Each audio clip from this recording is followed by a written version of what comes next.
തിരുവടി തന്നെ കണ്ടിരിക്കവേ ബന്ധമറ്റിടും വണ്ണം മരിപ്പാനവകാശം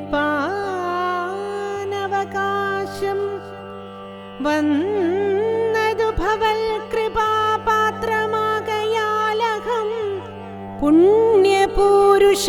പുരുഷോത്തമദയാനിധേ. നമസ്കാരം. ഇന്ന് കർക്കിടകം 14. വീണ്ടും രാമായണ പാരായണത്തിലേക്ക് എല്ലാവരെയും സ്വാഗതം ചെയ്യുന്നു. ഇന്ന് ജടായു ഗതി എന്നുള്ള ഭാഗമാണ് നമ്മൾ സംസാരിക്കുന്നത്.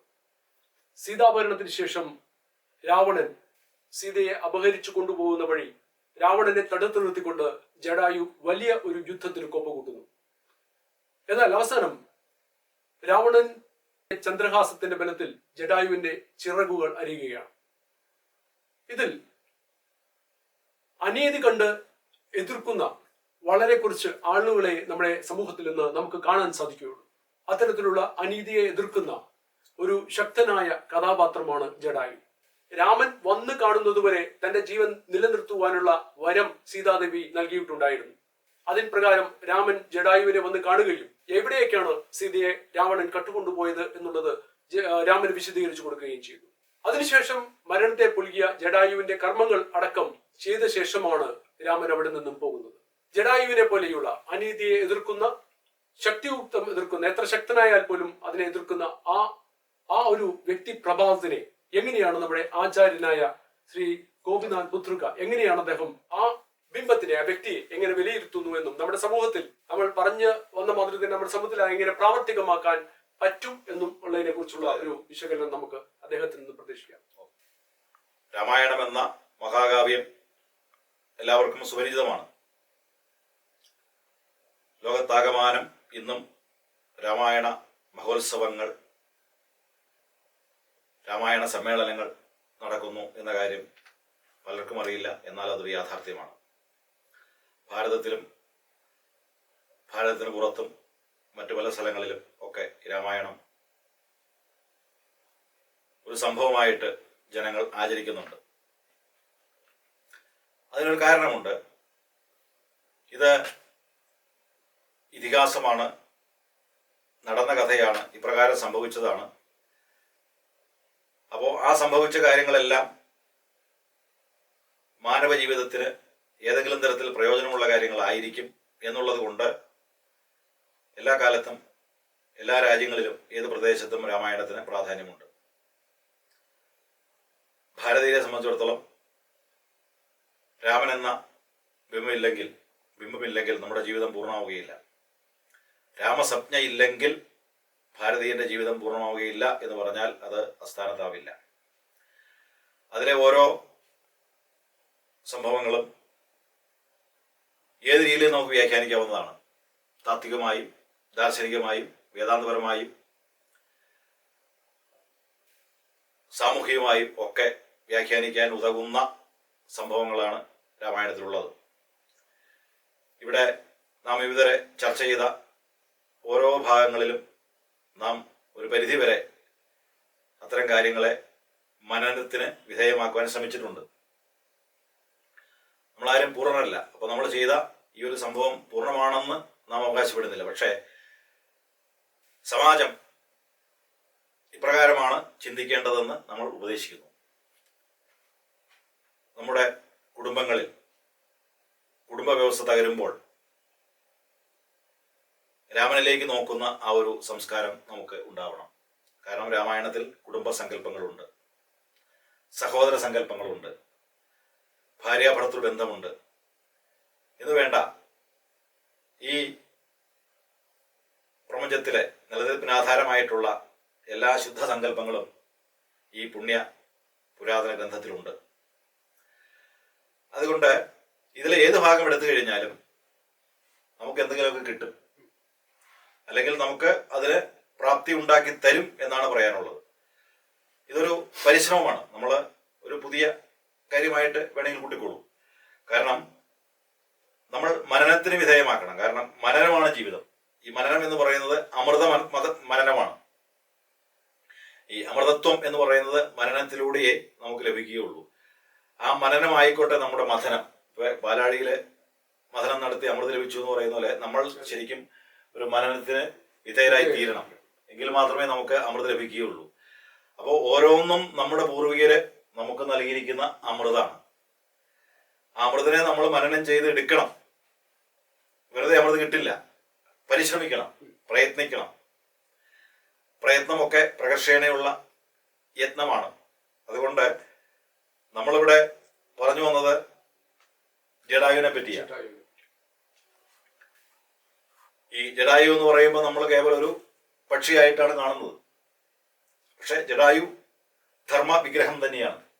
എങ്ങനെ? സീതയെ രാവണൻ അപഹരിച്ചുകൊണ്ട് പോകുന്നു.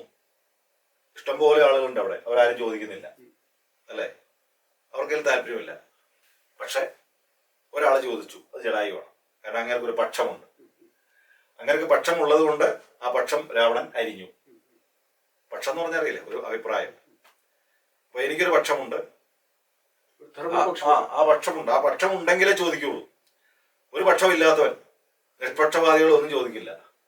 എപ്പോഴും അങ്ങനെയാ. ഒന്നും ചെയ്യാത്തവന്റെ പേരാണ് നിഷ്പക്ഷവാദി. അവനെ കൂടെ ഒരു പ്രയോജനമില്ല. അങ്ങനെ പാടില്ല എന്ന് പറയുന്നത്. നിഷ്പക്ഷം പാടില്ല. ഒന്നുകിൽ ഒരു പക്ഷത്ത് ചേരണം. രാമന്റെ പക്ഷത്തോ അല്ലെങ്കിൽ രാവണന്റെ പക്ഷത്തോ. ഒന്നുകിൽ ഈശ്വര വിശ്വാസിയായിരിക്കണം, അല്ലെങ്കിൽ ഈശ്വരൻ ഇല്ല എന്ന് പറയണം. ഈശ്വരൻ ഉണ്ടില്ല എന്ന് പറയുന്നു. അത് പാടില്ല. അത് സിദ്ധാന്തത്തിൽ നിരക്കുന്നതല്ല. ഇന്ന് ബഹുഭൂരിപക്ഷം ആളുകൾ അങ്ങനെയാണ്. ചില സമയത്ത് ഈശ്വരൻ ഉണ്ടെന്ന് പറയും, ചിലപ്പോൾ ഇല്ല എന്ന് പറയും. പാലം കിടക്കുവോളം നാരായണ, പിന്നെ കുരായണ എന്ന് പറയുന്ന അവസ്ഥയിലാണ് ഈ ലോകത്തുള്ള മുഴുവൻ ആളുകളും. ഒരു തത്വമാണത്. ഇവിടെ ജടായുവിന് പക്ഷം ഉള്ളതുകൊണ്ടാണ് രാവണനോട് ചോദിച്ചത്, നീ ചെയ്യുന്ന അധർമ്മമാണ്, സീത എന്ന കുലവധുവിനെ അപഹരിക്കാൻ പാടില്ല, അധർമ്മമാണ്. അപ്പൊ അധർമ്മത്തിനെതിരെ ആദ്യമായി ചോദ്യം ചെയ്ത ആളാണ് ജടായു. കാരണം അദ്ദേഹത്തിന് പക്ഷമുണ്ട്. അതുകൊണ്ട് അവന്റെ പക്ഷം തന്നെ രാവണൻ അരിഞ്ഞു വീഴ്ത്തി. കാരണം രാവണൻ അതിനുള്ള കഴിവുണ്ട്. ഈ ജടായുവിന് മാത്രമേ പക്ഷമുള്ളൂ, അഭിപ്രായമുള്ളൂ. അങ്ങനെ കൂടെ ആരുമില്ല. എനിക്കൊരു പക്ഷമുണ്ട്, ഞാൻ അധർമ്മത്തിനെതിരെ പോരാടുന്ന ഒരു വ്യക്തിയാണെങ്കിൽ, ഞാൻ മാത്രമേ ഉള്ളൂ എങ്കിൽ, എതിരാളി ശക്തരാണെങ്കിൽ എന്നെ അടിച്ചമർത്താം, ബുദ്ധിമുട്ടില്ല. ബാക്കിയുള്ളവരൊക്കെ എന്താണ്? നിഷ്പക്ഷവാദികളാണ്. മനസ്സിലായില്ലേ? അപ്പോൾ നിഷ്പക്ഷവാദികളാണ് ഏറ്റവും വലിയ അപകടം. നമ്മളെപ്പോഴും ധർമ്മത്തിന്റെ പക്ഷത്ത് ഉറച്ചു നിൽക്കണം എന്നുള്ള സന്ദേശമാണ് ആ സംഭവത്തിലുള്ളത്. നിഷ്പക്ഷം പാടില്ല. അവരെ സൂക്ഷിക്കണം. അവരെ അങ്ങോട്ടും ഇങ്ങോട്ടുമാണ്. അതായത് രണ്ട് വള്ളത്തിൽ ഒരുമിച്ച് കാലൂന്നുന്നവരാണ്. അപ്പൊ അതുകൊണ്ട് ഇവിടെ ആ ജടായുവിന്റെ ആ ഭാഗം നമ്മൾ വായിക്കുമ്പോൾ നമ്മൾ ഓരോരുത്തരും എവിടെ നിൽക്കുന്നു എന്ന് ചിന്തിക്കണം. നമ്മൾ എവിടെ നിൽക്കുന്നു? നമ്മൾ രാമന്റെ കൂടെയാണോ നിൽക്കുന്നത്, അതോ അധർമ്മത്തിന്റെ കൂടെയാണോ എന്നുള്ള കാര്യം നമ്മൾ സ്വയം തീരുമാനിക്കുക. എന്തായാലും മര്യാദാ പുരുഷോത്തമനായ ശ്രീരാമന്റെ പക്ഷത്ത്, ആ ധർമ്മത്തിന്റെ പക്ഷത്ത് നിൽക്കുന്നതായിരിക്കും ജീവിതത്തിന് ഏറ്റവും നല്ലത്. ജീവിതം എന്ന് പറയുന്നത് അങ്ങനെയാണ്, അനുഭവങ്ങളാണ്. ആ അനുഭവങ്ങളിലൂടെ സഞ്ചരിക്കുമ്പോൾ ഈ ജീവിതം ജന്മജന്മാന്തരങ്ങളുടെ കർമ്മഫലമായിട്ട് നമുക്ക് ലഭിച്ചതാണ്. വെറുതെ കിട്ടിയതല്ല. കോടാനുകോടി ജീവജാലങ്ങളിൽ മനുഷ്യജന്മം കിട്ടുക എന്നുള്ളത് ഒരു സുഹൃതമാണ്. അതാണ് ഒരു പ്രാർത്ഥന പോലുണ്ട് വേദങ്ങളിൽ. അസുനീതെ, ഈ അസു എന്ന് പറഞ്ഞ പ്രാണൻ, ഈ പ്രാണനെ നയിക്കുന്ന എനിക്ക് ഇനിയും ഇവിടെ ഈ മനുഷ്യജന്മം കിട്ടണമെന്ന് ആഗ്രഹിക്കുന്നത്. അതിന് ധർമ്മം ആചരിക്കണം.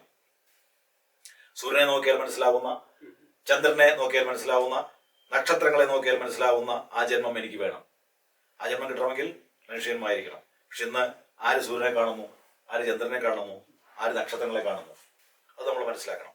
അപ്പൊ അങ്ങനെ തിരിച്ചറിവുള്ള ജന്മത്തിനെയാണ് മനുഷ്യജന്മം എന്ന് പറയുന്നത്. അതാണ് വിവേകം.